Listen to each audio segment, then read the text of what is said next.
I speak on behalf of the college in welcoming you all, and especially the Clare Hall Life members joining us from several countries elsewhere. This is the second event in this series, and again, it is being recorded. So please make sure that your audio icon is muted, and if you wish to cancel or stop video, that means you won't appear in the final version. Our previous event took its starting point from an exhibition at London's British Museum, an exhibition called Arctic, Climate and Culture. Sadly, 2 lockdowns limited the span of time of that exhibition, the time that it could be open to the public. But among our fellows at Clare Hall is Professor Peter Wadhams, an internationally renowned expert on the Arctic Ocean. And he is deeply involved with the thinking about climate change. Now, you can watch his concise analysis of the current situation in the Arctic on Clare Hall's YouTube page under the heading Arctic, Climate and Culture. The Zoom recording of this event also offers a very moving contribution from the award-winning travel writer Sarah Wheeler, and Maria Pia Wadhams offered a wonderfully fine display of Inuit carvings. Now, our guest this evening is Mark Cazalet, an artist who has pursued a very wide-ranging career. Christina, perhaps we could have an image of Mark on the screen, that would be nice. Not necessarily nice, Frances, but an image of me you'll get. Right, okay, you're there at the top. Mark is an artist who's pursued a very wide-ranging career, and that makes me think that he could be described as a latter-day John Piper, in that he has worked willingly in a variety of media, received major public commissions, he has a strong sense of place, and he has travelled widely. Both Piper and Cazalet bring to mind Beethoven's famous remark, "Art demands of us that we do not stand still." It's a remark, of course, that refers not just to physical movement, but many of us during the COVID crisis have greatly missed the opportunity to travel. And some years ago at a conference in Cambridge, I remember one speaker saying, the most radical thing you can do today is to stay at home. Well, we understand all too well today the implications of that statement in relation to COVID, of course, but also to our carbon footprint. Yet the fact that a swift can fly 6,000 miles without touching ground shows how innate within the natural world, including us, is the need to move, to migrate, to travel. Friedrich Nietzsche advised, never trust a thought that didn't come by walking. I also think that the current interest in reviving a habit that began in the 4th century, namely that of pilgrimage, is further evidence of our need to locate ourselves in place and time, and to remember that to realize that remembrance is key to the continuing of life. This evening, Mark Cazalet will deliver a presentation on his work and travels. He's very boldly even going back to some quite early work, after which he and I will have a brief conversation, partly to give you time to enter any comments or questions you may have in the chat box, which you will find at the bottom of your screen. If it's not in view, just hover your cursor over the bottom of the screen. Fiona Blake is again going to kindly monitor the chat box and will either repeat the question or give you a chance to unmute, but she will indicate which she thinks all right at that time, according to the number of questions. So, over to Mark.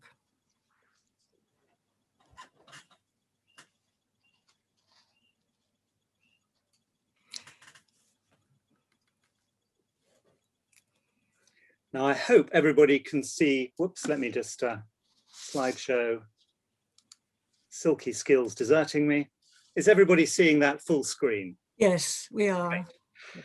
I'm particularly indebted to Frances, Professor Frances, Dr. Frances Spalding, because Frances wrote the first really important essay on my work back in 1994. And she, since then, has put her finger on the pressure points in my work consistently, sparingly, but fiercely. And I think by offering me this opportunity of presenting the travel aspect of my work, I was made aware of something I hadn't really realized myself, that my creativity has been subject to 2 forces, a centrifugal force and a gravitational force. And like many of us, since the 70s, the opportunity to propel ourselves out into the far corners of the world has been a really exciting liberation, but it has come at a cost. And I think we're now beginning to ask ourselves why we are traveling such big distances, even if we can. What do we really learn from these travels? And how might, in this present time and past the pandemic, these notions of really significant travel change? And that is the gravitational aspect, the what matters to us right around us in our environment, and perhaps staying still. Now, because I'm showing you some early work, which I'm frankly terrified to have seen myself, a spoiler alert, I thought I'd jump ahead to a work from my Kyoto Zen Gardens, which I'm very pleased with, I'm very excited by. And when we go to the, oops, let me just, when I go on to the first slide, which is work from my degree show, I think I'm made aware that as an artist, you travel not in a linear form, but you are endlessly bumping into old iterations of yourself. You travel cyclically as a creative mind. Things you thought you dealt with, you come up against again.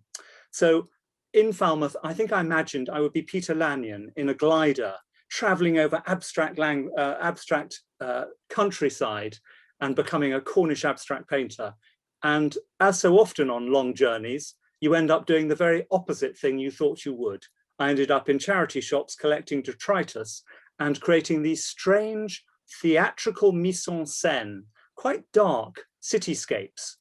And the following year, I was awarded a marvelous opportunity to study in Paris by the French government as their Boursier du Monde. And I had a studio both at the École des Beaux-Arts and in the Cité des Arts. And it's one of the great attributes of French culture that they collected together world artists and put them in a block on the Seine to work together. And Tim Winton was my neighbor. And I think these chance meetings with Belgian ceramicists and Polish opera singers and Australian writers gave me a real taste for mixing with other minds from around the world. The image on the right is a view from my studio, the Cité des Arts, and I think it replicates something that Christian Boltanski, my professor, mischievous installation conceptual artist, said to me, which I didn't get. And he said, "You're not really painting Paris, you're painting postcards of Paris to send back." And this was a very interesting moment of self-reflection, that suddenly one is aware that you're actually talking not about the literal landscape in front of you, but a quest for the self. Marcel Proust wrote, and it's often misquoted, he wrote, "The only true voyage of discovery, the only fountain of eternal youth, would be not to visit strange lands, but to possess other eyes, to behold the universe through the eyes of another, of 100 others, to behold the 100 universes that each of them beholds, that each of them is." Now that extreme act of emotional empathy, to imagine how other people see the universe and what a proliferation of imaginations there are in the world, I think is one of the great gifts of travel.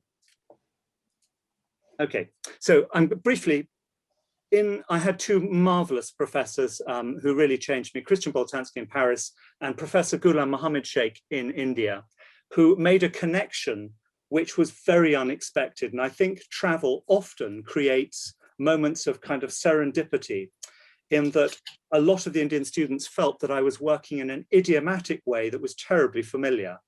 And it was, but it was familiar from Italian 14th century Quattrocentio late medieval work. The picture plane being this flat surface into which narratives are placed and which sort of meta mythologies overarch.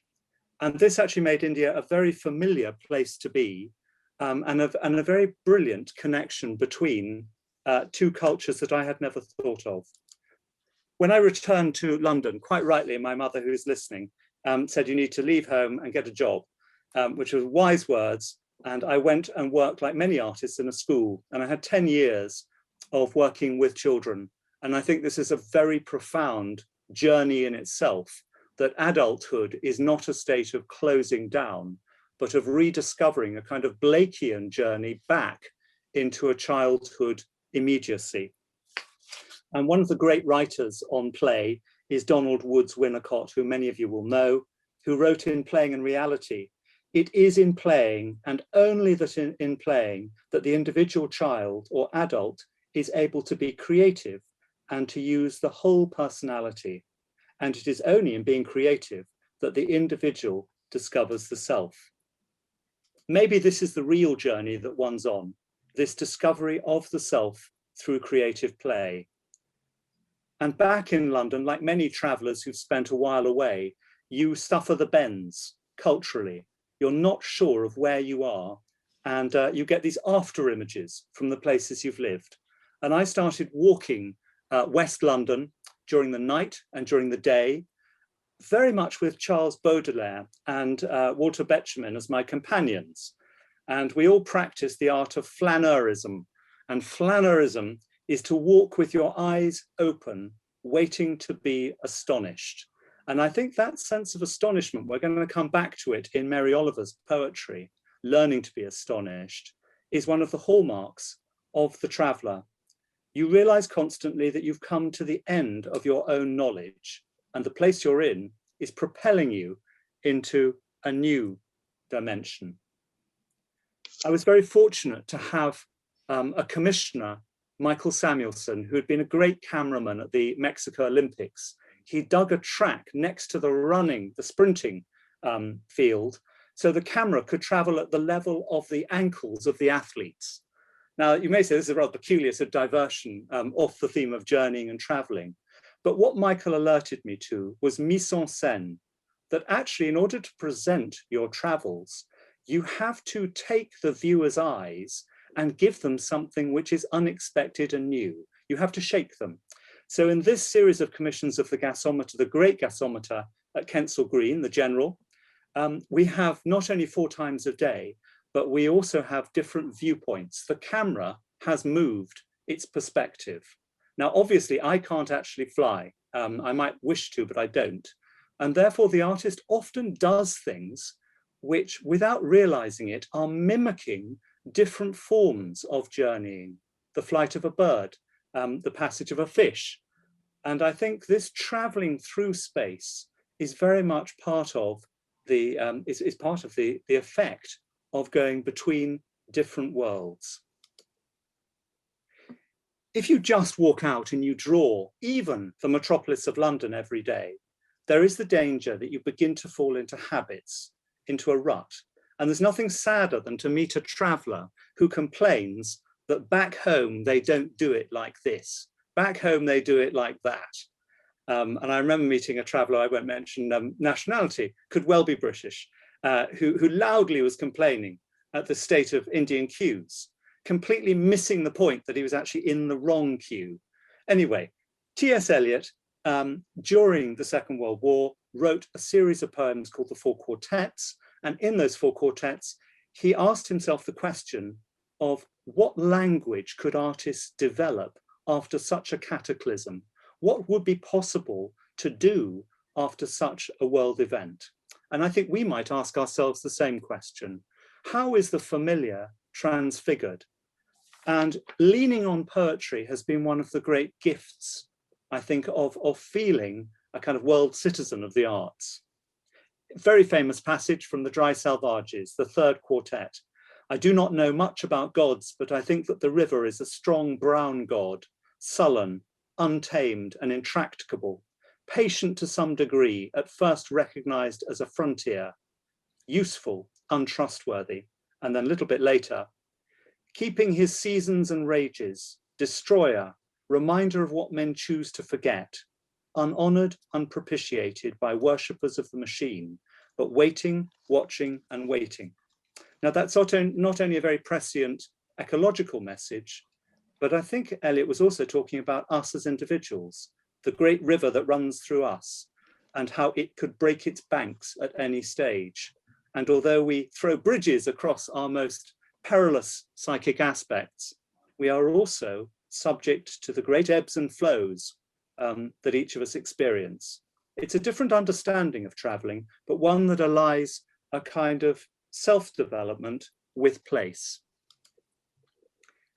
When I met Harriet, who's also online, hi Harriet, we traveled to Ghana as a kind of test of early relationship. Now, I'm not sure that I'd recommend Burkina Faso and Ghana as the ideal test of early relationship, but one of the things that happens as you travel in company is you experience that marvelous sensation of Cartier-Bresson.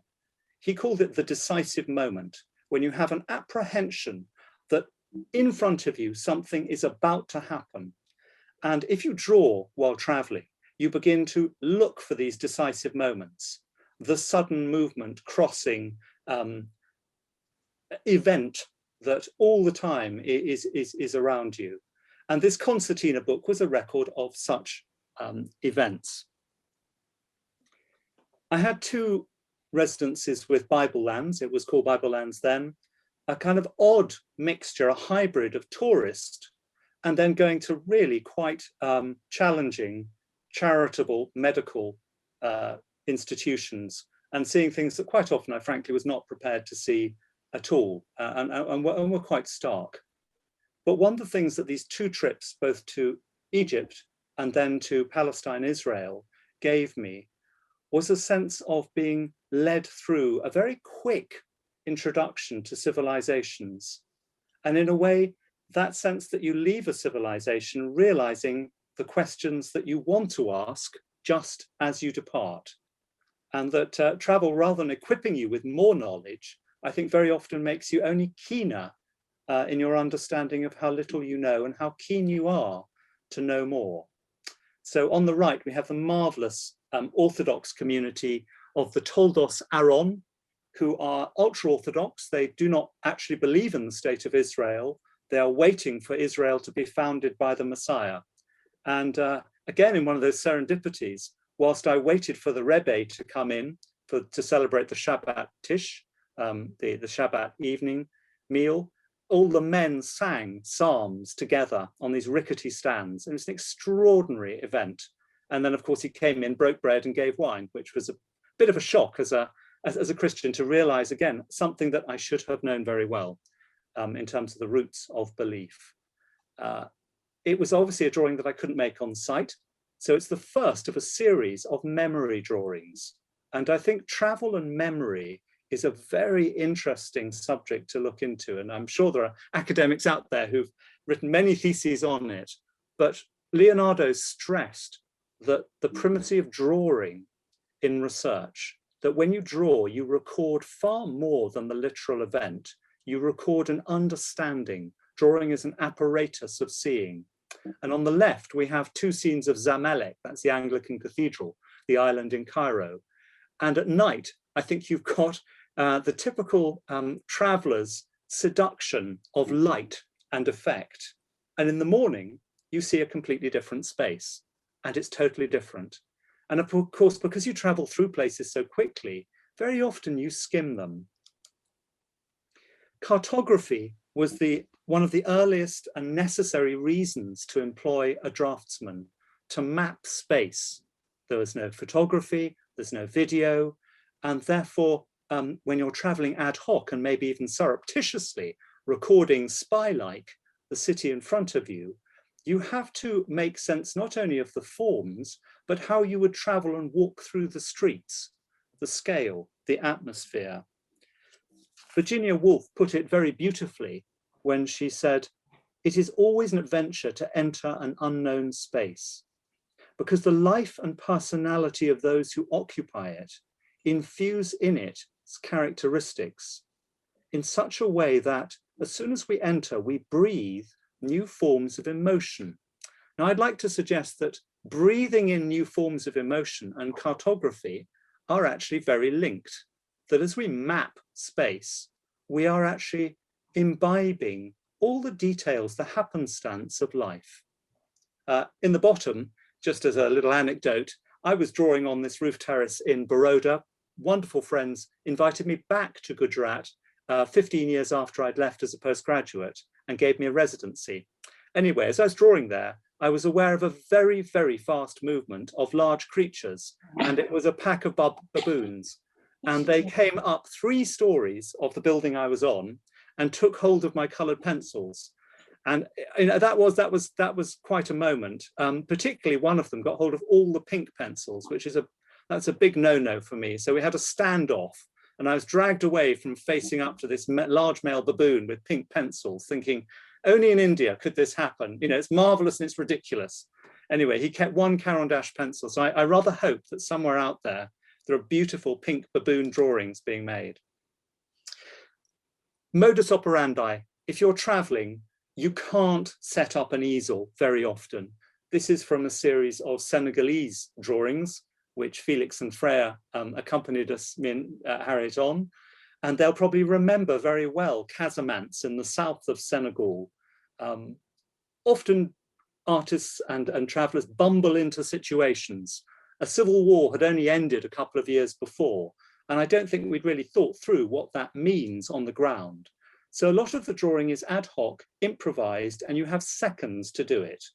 So I started using felt tip pens, which stain the paper and are indelible. Now you might like to think about your travels and those moments when indelible incidents happen and how the brain, sponge-like, sucks them up. And beware, because what goes into the brain doesn't always come out. And when you travel, some incidences, I'm afraid, do change you. They actually alter how you see the world. Memory again. This is the largest adobe structure in the world. It's the Great Mosque in Djenné in central Mali. The Al-Qaeda insurrection in Mali really didn't quite reach Djenné, which is a great relief to me because Timbuktu was overrun. So having spun out to the far corners of the world, I'm now going to draw us back in quite rapidly into the last sequence of slides, which are all about actually staying very still and the benefits of not traveling at all. Of, as Mary Oliver put it very beautifully in her poem, The Messenger, let me keep my mind on what matters, which is my work, which is mostly standing still and learning to be astonished. And I think that has a very large sense of prayer about it, of meditative absorption and letting go of the self. So not thinking about narrative, myth, detail, all of the marvelous things I've talked about already, but actually coming back to the raw basics, which in my case is about producing, if you like, screens for meditation, as Barnett Newman was often quoted as saying. These drawings which are intended for people to lose themselves in. Now, the next 2 drawings are taken from the Albers Foundation, and they're really about Josef and Anni Albers' great modernist vision of letting the materials speak. Josef and Anni Albers, who are the backbone of the Bauhaus, the Black Mountain College, and then Yale, really emphasizing the simplicity of means and economy. And one of the most extraordinary events for me at these 2 residencies that I had in Connecticut, you can see this totally spoiled studio that I worked in. I'll never have another studio like that again in the woods. You would have thought 2 months alone is enough to turn you into sort of Ben Gunn, send you raving, running out, shouting cheese. But what I did was actually run out in the middle of the night and go into a canoe and draw the darkness. Now that may sound strange for a visual artist, but I wanted to really get profoundly lost. So the top image on the right is reflections on the water. And when, of course, you work in the dark, after about 20 minutes, your pupils expand and you realize that the brain is generating the most marvelous input of information, patterns. And on the left, these are a diptych of nighttime drawings remembered in the daytime. And I was thinking very strongly of Henry Vaughan. I won't read you the poem, but I'd like you to look it up. It's The Night. And he ends with a fantastic concept, a beautiful Welsh visionary poet of the 17th century. He said, there is in God, some say, a deep but dazzling darkness, as men here say it is late and dusky, because they see not all clear, oh, for that night where I in him might live invisible and dim. Now that idea of reversing what you can see and actually not being able to see is another form of very profound travel. And we think of the blind Milton writing Paradise Lost, that extraordinary gift that came with actually losing his senses. And returning to the same landscape again and again, I think for many travelers, they would say they couldn't imagine anything worse. But there's a great gift, and the gift is that it is yours. You begin to believe that you belong to it. You recognize the smells, the bird song, the quality of light, that wetness that comes on at the beginning of a damp day, or maybe the building up of barometric pressure before a thunderstorm. You begin to belong. So this is Provence, where I've worked for a number of years for friends teaching, and my pattern is to go out early in the morning and record the first light of the day, sort of setting the garrigue on fire. Not literally, I mean metaphorically, but the day awakening. And then in the evening, I always think about it as the nunc dimittis, the letting go of the light of the day. So the birthing, and if you like, the dying of the day.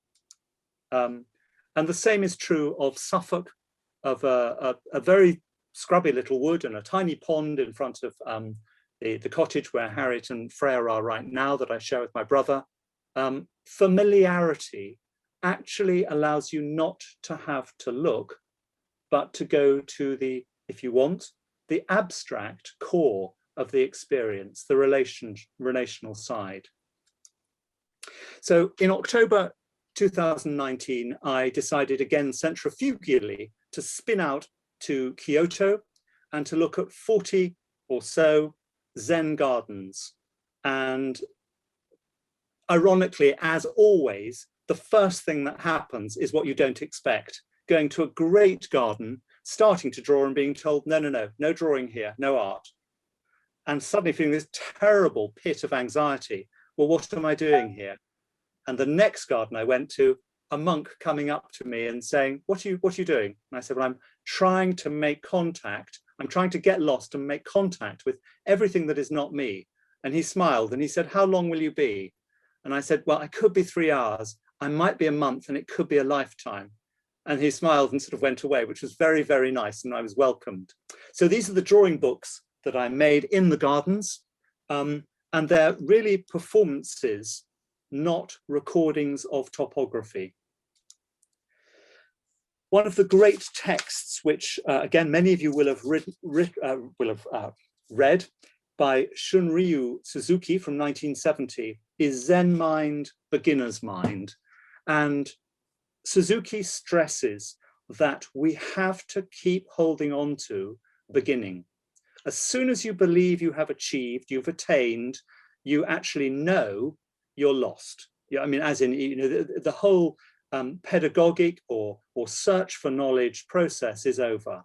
And that really, as Pascal suggested, the more you believe you know, the greater the points of contact with the unknown are.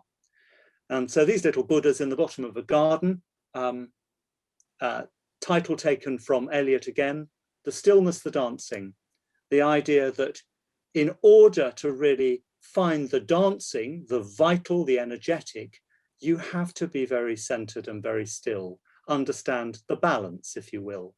And the balance for me was going to spend time in the aesthetic, very thin, oxygenated, rarefied environment of the Zen gardens in the day, and then in the evenings, going to a much more corporeal side and spending time with naked Japanese men in the bathhouse.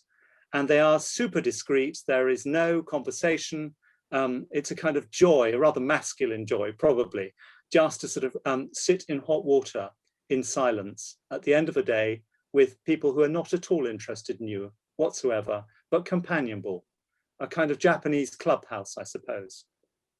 And I think the last thing I want to end on is really a place where I feel I've got to and I'm very happy in, which is totally dependent on the left with engaging observationally with a first-hand experience of nature. This is a drawing book on the left, but on the right, translating that or transcribing it into a very much or less referential experience of making.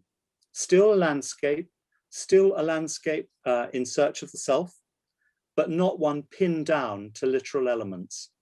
And I'm indebted to an anonymous monk at Ryun Zen garden in Kyoto who said to me, don't get obsessed about the age of our stones. Please don't get obsessed by the symbolism and the raking and how we pull the pines out of our trees.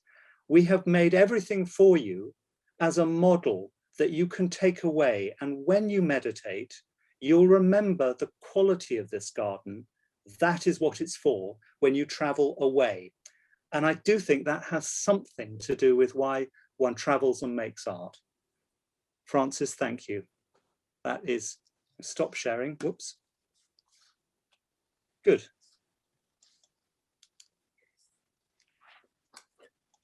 Frances, you're muted. On it. Sorry, I had clicked on something, but it was obviously not that right thing. Mark, thank you very much indeed. Sorry, here we go. Oh, lost you again. I just want to begin by mentioning that what we've had is a kind of foreshadow of what's coming to Clare Hall. I didn't mention at the beginning that what a good majority of the pictures that Mark has shown this evening will be on view in an exhibition at Clare Hall when we are able to mount exhibitions again. But he's first in the queue, so I think we can look forward to that with some anticipation. Mark, there's so many interesting facts and insights that you've given us that I'm in a few minutes going to open it out to the floor because I know that there'll be questions and comments on what you've said. But could I just point to some of the things I particularly liked? I loved Christian Boltanski's perceptive remark that you were sending postcards from Paris in your drawings.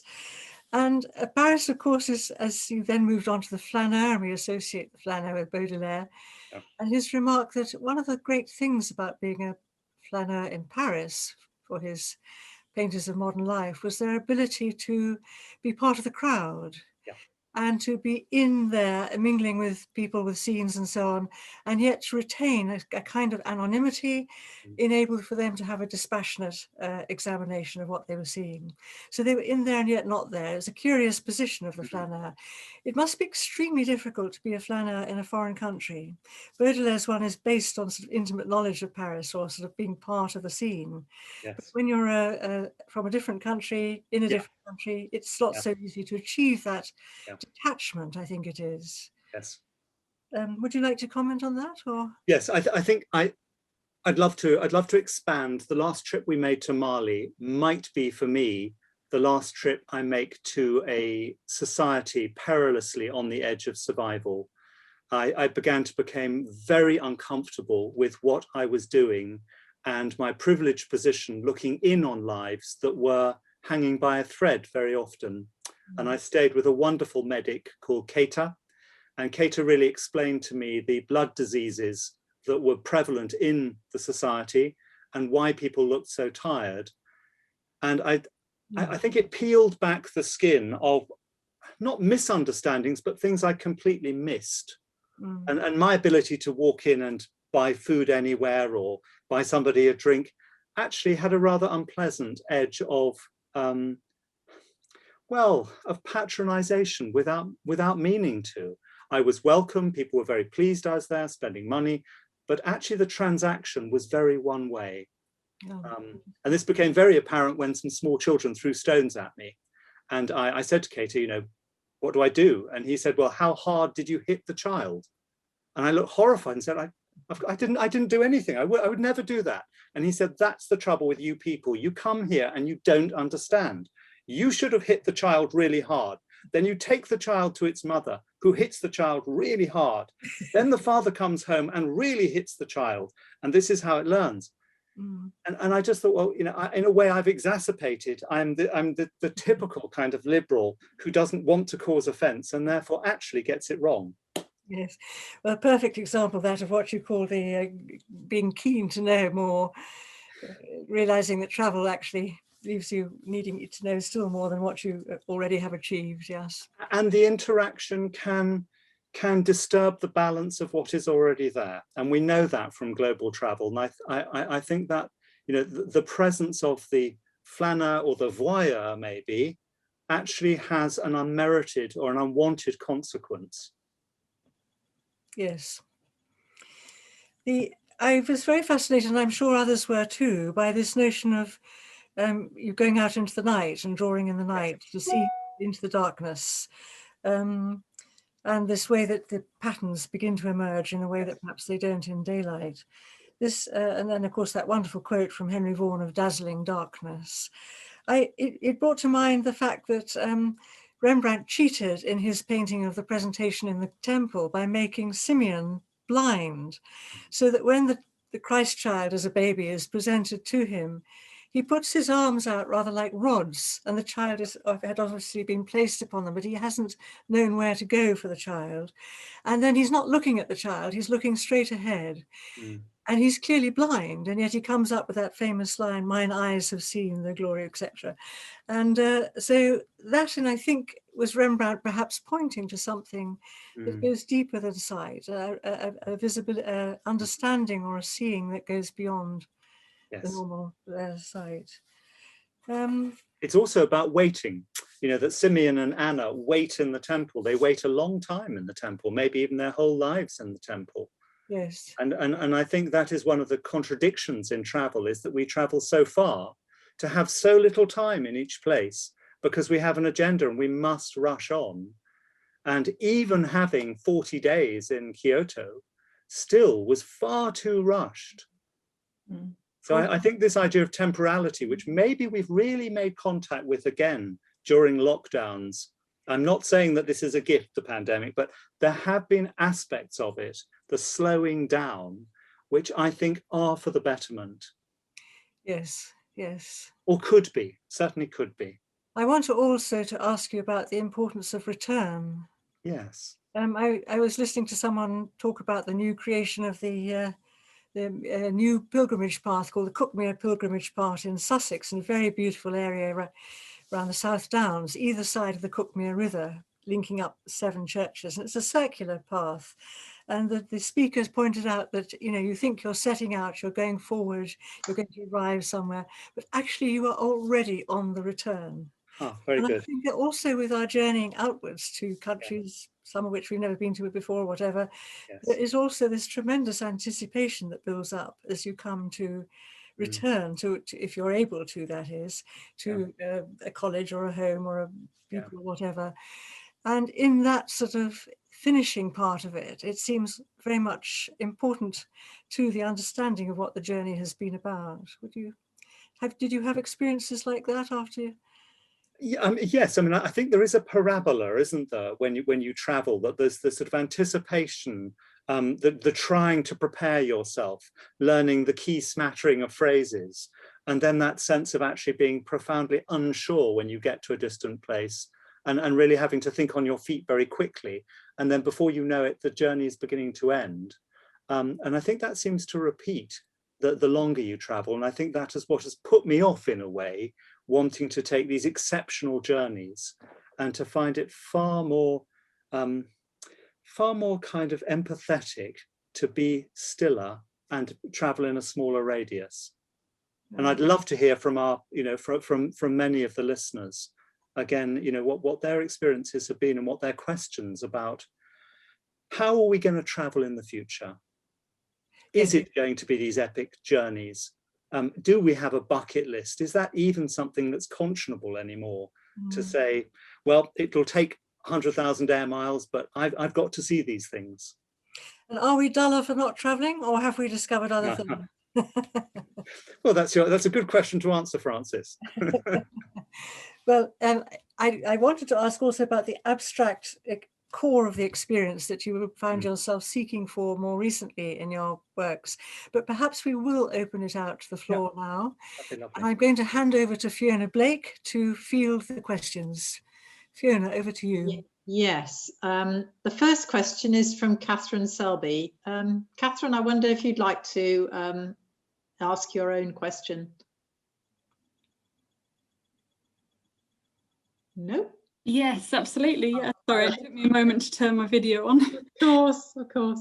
Mark, thank you. That's such a fascinating talk, really. I'm going to have to listen to it again to take it all in. I was wondering, in terms of the sense of Zen philosophy that you were talking about and this idea of holding on to beginning, has that been helpful to you during the pandemic as an artist in terms of your daily practice? I think I'm one of those creative artists who's really ashamed of my experience during the pandemic, because it was like a great weight lifted off me. Literally, as I went through the diary, tearing out meetings, face-to-face teaching, and realizing that I had months of just re-examining what I had experienced. I think, like many of us, we go on a journey and we think, when I get home, I'll really have time to read around that and to look deeper into that piece of architecture, or that piece of social history. Suddenly I had it. And the drawing books from Kyoto, rather than just mouldering in the corner, I had the time to make something from them. But I would say that suddenly caused a crisis, because I realized I wasn't in the place. And to just pump life back into them was impossible, to make a pastiche of the experience. So the collages that came, like the one behind me, the collages that came out of the drawing books had to become a new experience. I actually had to make the gardens my own. And there was a very anxious 2 weeks of actually wondering whether that could be done. Thank you. Anxiety is very important in traveling. I do think that risk is a key element. Fear is the key. And unless there's kind of a trepidation, and I can't imagine a package tour. I mean, I just think that whole thing of missing the boat and, the train, the wheels falling off the lorry you're on, essential. Thank you, Mark. Vicky also asks a similar question about how did you respond as an artist to the nature of lockdown? Did that staying still, you seem to say that the staying still enhanced your appreciation of your previous trip. Yes, all right. Well, I'm going to bring this back into Frances's conversation about circularity and the pilgrimage route. I found myself actually running the same canal that I drew 25 years ago, and bumping into myself, if you like, of actually running into my drawings. And I'd like to ask Frances to maybe talk a little bit about Prunella Clough, who I think was one of the great explorers of our times, but not because she went to different continents. But Frances, do you want to tell us about her sense of traveling and journeying? Because I think it's remarkable. Well, she developed the habit after the war, after the Second World War, of when she had a car, of driving to places which very unattractive parts of outer London, walking around and looking at things like cracks in concrete walls or at debris, and looking at and recognizing the kind of tears in the fabric of civilization, but not for that makes it too dramatic. It's more about the edginess of things, the small things that we don't see, or we try to repair, or we try to overlook. And she'd been interested also in industry, and she noticed that industry was often either on the edge of a town or before the fields, the sort of no man's land, a kind of edge lands, as it's been called by other writers. And it's very interesting that her whole aesthetic was built around these dérives, as you might call them, things that she discovered by chance. But very few people sort of, in the middle of towards the end of an evening, climb into a car and drive to sort of rather desolate streets and rain and find beauty or interest in this kind of parts of the city that we tend to overlook. We like to think of the shops, the good things, the things that are lit up and asked to be looked at. But she looked at what the things that didn't ask to be looked at. And Frances, you're opening a travel company based on this, are you? Obscure nighttime drives.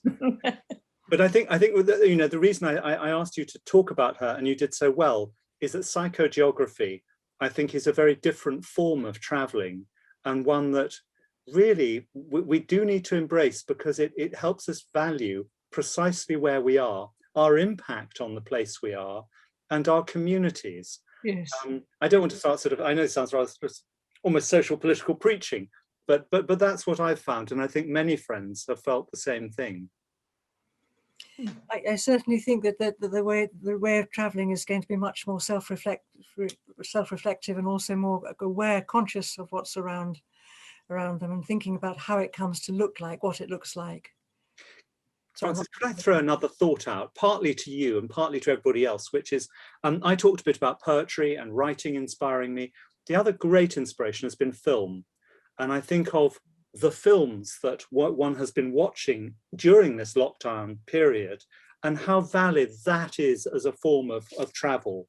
And if anybody wants a playlist, I'm going to recommend everybody watches Abderrahmane Sisseko's film Waiting for Happiness from 2000. Waiting for Happiness. It's set in Mauritania, and it is about a young man who is waiting to make the journey to Europe, maybe. And it's really about limbo, and it's about coming to the end of the road and looking out to sea and wondering. And I think that, you know, that is the kind of travel that suddenly becomes really, really valid at the moment. On that note, Mark, Marilyn has a very interesting question. I wonder, Marilyn, would you like to ask your question yourself? Would you unmute yourself? Do you think the speed of travel might have any impact upon you? I walk the Camino de Santiago, and as soon as I can, I live in Spain, and I'm going to walk the Camino de Plata, which is a very little walked pilgrimage. Yes. And I walked a lot of the Camino with a friend who is a very detailed person. She showed me a butterfly that I would emerging from a pupa that I would never have seen. But I'm a geographer. Yeah. I could show her the landscape and where you know what was happening and why it was there and what the history of it was. And I wondered whether that sort of, I mean, that really I found very inspiring.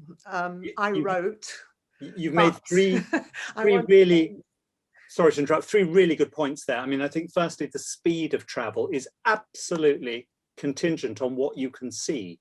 And if you walk, you see the ground in front of you, including the flora, the fauna, and the smells as well. You don't get smells if you're traveling at 100 miles an hour. The second point you made was friendship, that actually you traveled with a friend, and the sort of the complementary understandings played on each other. And I didn't really touch on conversations that when you draw, you are not taking a photograph, you are not extracting a reality from a situation, you're in a dialogue with people. And so often tea would be made, I'd be invited in to eat with people. They could not believe that where they lived was beautiful enough for somebody to stop for 2 hours to make a drawing. And you have to explain to people, this is fascinating because, and then you talk through the drawing book. And really what you do is you begin to enter into a proper exchange. And not against photography, by the way. I think it's great. But... Lovely. Thank you. Thank you, Marilyn. Meg, who is actually on a walk, so asks me to ask the question. Do you see your work as having any value beyond aesthetics? By making such beautiful, luxurious images, are you not capitalizing on the very mode of traveling you are criticizing? Yeah. Yes, am I a hypocrite? Yes, I'm a confirmed hypocrite of many years standing. But the serious answer to the question is that I'm really trying to raise sparks, as the Talmudic expression says, that the very ordinary quotidian activities of life, walking and looking and meeting people, are what should be sacred, what you should blow onto the embers to really get that inner joy burning again. And I do think that connection, I hope, is present in the work. So aesthetically, is it attractive?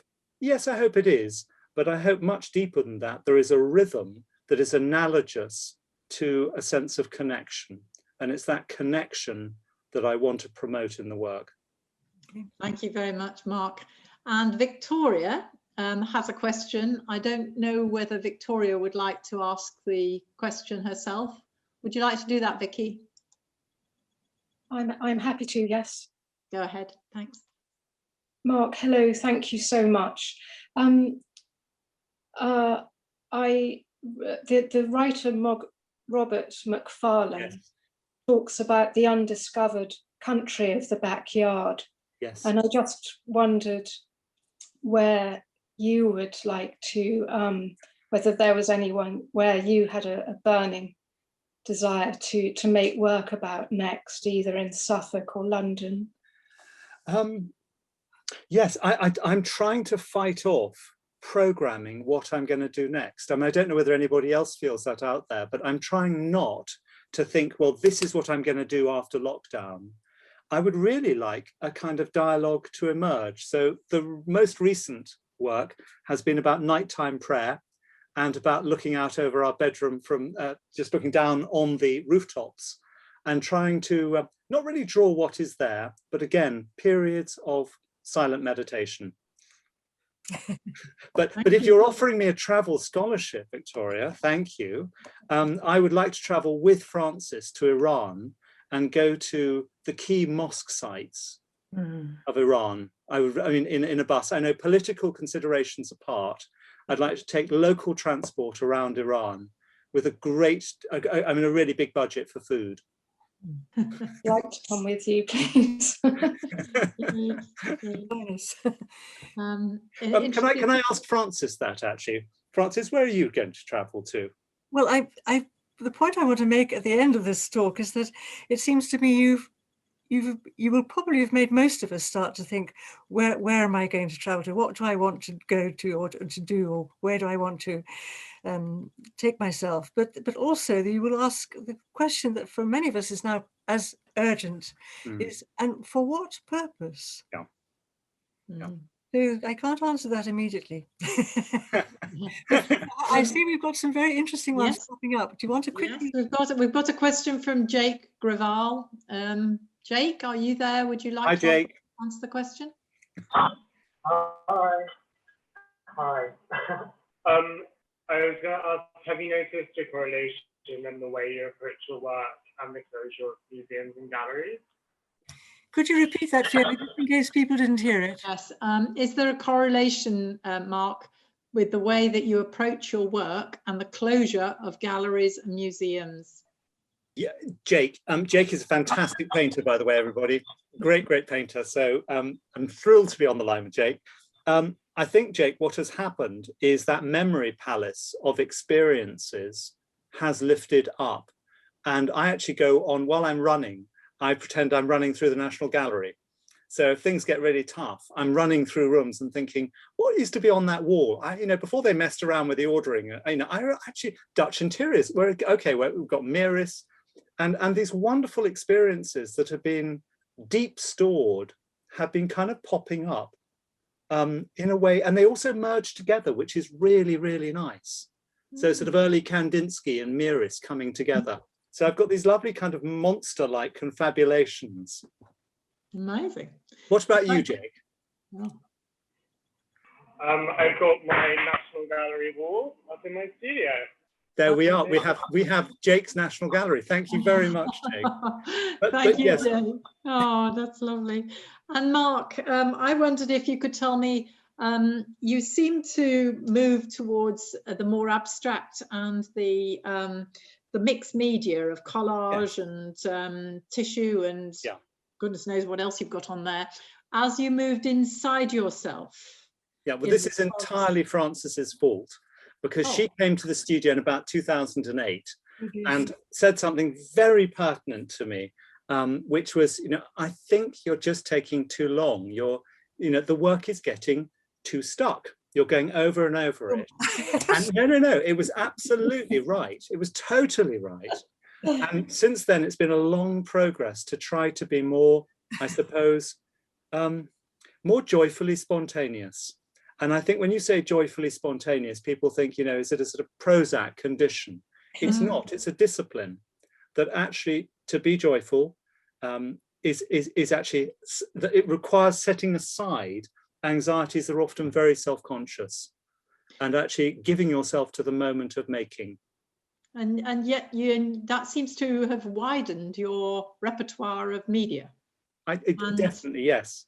I think it's about playfulness. I mean, going back to that Yes. lovely Winnicott phrase, you know, how can I be more playful? How can I really enjoy the elemental proposition of making? Right. So is it less decided, less fixed?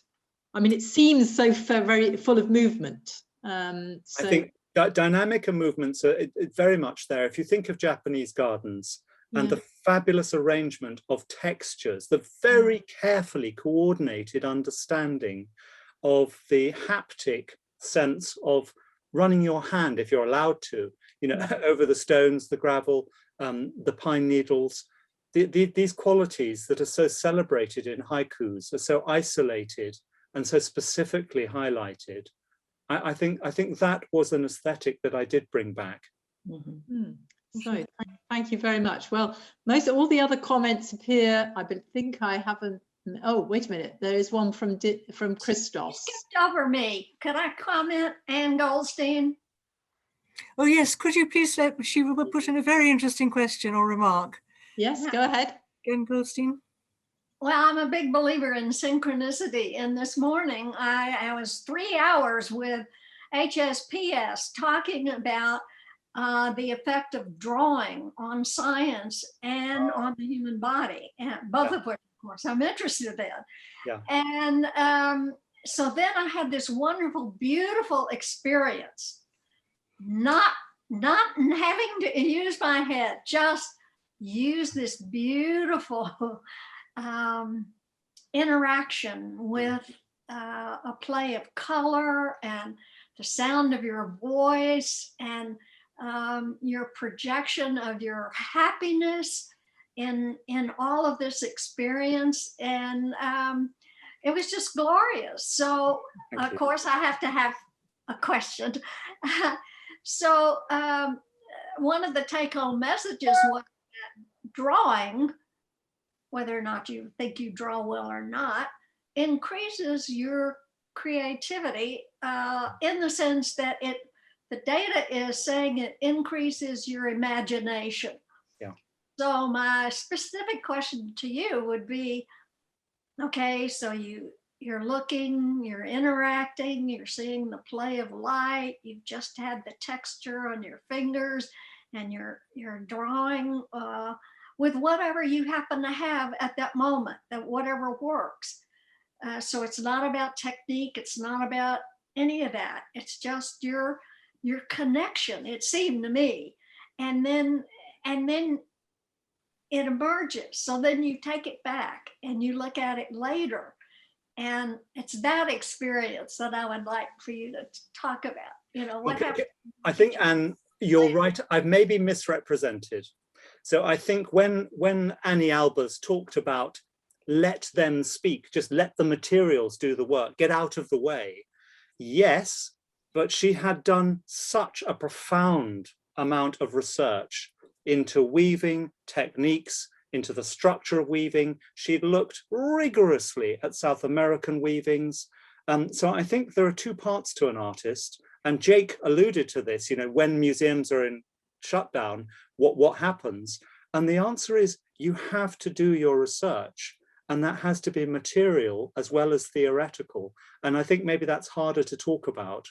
But Jake knows I spend a lot of time just standing still or drawing in museums and traveling to distant places just to see the artifact, not on screen, but be up close with the materiality. Thank you very much. Fiona, have we got time for one more question? I've just got a couple more. There's one from Christos, from Dinara, actually. I think, Dinara, are you there? Yeah, it's just two of us here. Sorry, I've got two names here. Go ahead. Thank you so much for just a great lecture. It was very, very interesting to listen to. And my question is about the certain universality in emotion and human feeling and images that you can experience in places far away from each other. That's something that I have experienced after a lot of traveling.